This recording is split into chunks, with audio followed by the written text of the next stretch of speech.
माननीय गृहमन्त्री सुदन गुरुङज्यूले चाहिँ चौतर्फी रूपमा चाहिँ जब उहाँले लगानी गर्नु भएको जुन 50 लाख थियो नि, त्यो 50 लाख चाहिँ कहाँबाट आयो, स्रोत के हो भनेर चौतर्फी आलोचना भइसकेपछि उहाँको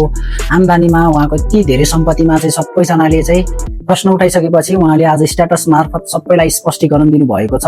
यदि तपाईँहरूले त्यो स्पष्टीकरण हेर्नुभएको छ भने ठिक छ, हेर्नुभएको छैन भने त्यसमा मोटामोटी लेखेको कुरा म तपाईँहरूलाई आज भन्छु है त। त्यसमा चाहिँ के भन्नुभएको छ भन्दाखेरि जे जति पनि त्यो लगानी गरिएको छ त्यो लगानी गरेको पैसा चाहिँ ऋणको मार्फतबाट शेयर बजारमा लगानी गरेको हो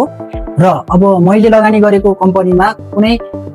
इलिगल मान्छे आएर कुनै सम्पत्ति शुद्धिकरणमा फसेका मान्छेहरू आएर लगानी गरेको छ भन्नेमा म पनि त्यसमा सहभागी हुन्छु त। जस्तै अब त्यो कम्पनीमा त हजारौं मान्छेले शेयरमा लगानी गरे हुन्छ, त्यो सबैजना साझेदारीमा गरेका हुन् त, ती सबैजना दोषी हुन् त, यो दोषी होइनन् भनेर यसरी उहाँले स्पष्टीकरण दिनुभएको छ भने अर्को विषयहरूमा पनि उहाँलाई लगाएको सबै विषयमा पनि उहाँले चाहिँ स्पष्टीकरण दिनुभएको छ। तपाईँहरूले स्ट्याटस पढेर के कस्तो लाग्छ उहाँको त्यो स्पष्टीकरण, तपाईँहरूलाई चित्त बुझ्छ बुझ्दैन कमेन्ट गर्नु होला है त।